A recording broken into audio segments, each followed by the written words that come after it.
Ford's auto start-stop system saves fuel by automatically shutting off the engine when the vehicle is stationary, like at a stoplight.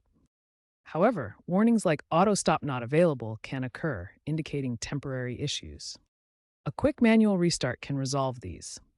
First, ensure the vehicle is in auto mode, then firmly press the brake pedal to restart the engine. If that doesn't work, use the ASS button on your dashboard or instrument cluster to toggle the system off and then on again.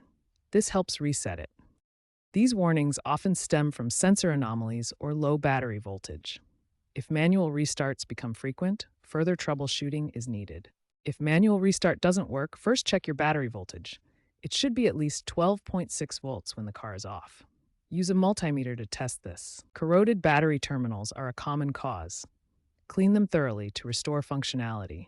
Software glitches can cause false warnings.